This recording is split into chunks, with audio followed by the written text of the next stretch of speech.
Okay, hello filter work group folks. We are about to reconvene after about an 8-month break, and so I wanted to give a little 5-minute update to bring you back up to speed. When last we met, we'd put together a few things. We had this rationale document, then we also had this pretty cool library of studies and literature and documents. This is a Google Drive, which is public to anyone who has the link. All of our meeting minutes are also in there. And then in Q3 of last year, we put together a proposal which became Addendum A to Standard 170. This went out for advisory public review earlier this year. It was out there for about 30 days from May 11th to June 10th, and we got one public comment. So what we want to do this time is review that comment, come up with a response and some changes, or at least I think we're probably going to have some changes. I could be wrong, and have something to give back to the committee. I'll show you the comments in a second, but I want to talk about them in terms of the issues. So the first issue is ASHRAE 52.2 Appendix J, or the MERV A thing. We had a number of conversations about this. There are electrostatically charged filters on the market, and they kind of get a higher MERV rating out of the factory and could degrade with time. Hope I'm not misstating that in any way. ASHRAE 52.2 had tried to deal with this by creating a test procedure. Just to make it confusing, they called that Appendix J. So MERV A is in Appendix J, but filters rated according to that test would be called MERV A. Now we kind of dealt with this, but not really. We put this note in that you see highlighted here, but we didn't put it in the standard. We put it as a keynote in this informative appendix that we wrote. What we did not do was call out MERV A in the table. We just put MERV in the table. And our commenter caught us on this.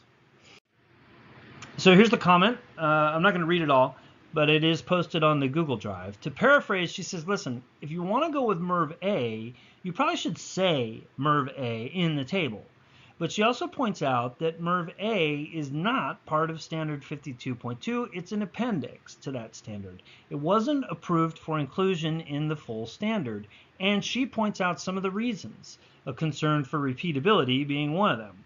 So it's not really part of the main body of 52.2, and she doesn't think that we should reference it, in fairness. So we need to talk about that. We could decide that our reference is loosey-goosey enough to leave it in, or we could decide to just take it out.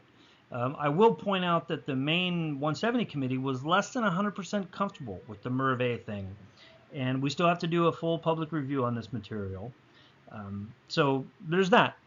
The other issue that she mentions, you can kind of see it towards the bottom of the page here, is ISO 16890. ISO 16890 is the new standard that replaces the European EN 779. So it's been getting a lot of press. You can Google ISO 16890 and you'll find a whole bunch written about that that's all come out in the last 3 months or so. And if you've been following standard 62.1, then you know that they put out Addendum M just, again, 2 months ago, which lists the ASHRAE 52.2 rating next to an equivalent ISO 16890 rating. Now I figured when they did this, they would get sort of every filter manufacturer in the country sending them, reams and reams of hate mail. That didn't really happen, at least not so much. They got 6 negative public comments, and they got some positive comments along with it. So I believe, and we'll check with Abdel and Charlie, but I believe that 62.1 is moving forward with that change. You don't have to use ISO 16890, but you can. So 62.1 is moving forward with what we call a dual listing of ASHRAE 52.2 and ISO 16890. So we might want to do that. I could see us moving to a dual listing in the table. Frankly, that's too many letters to stick in the table.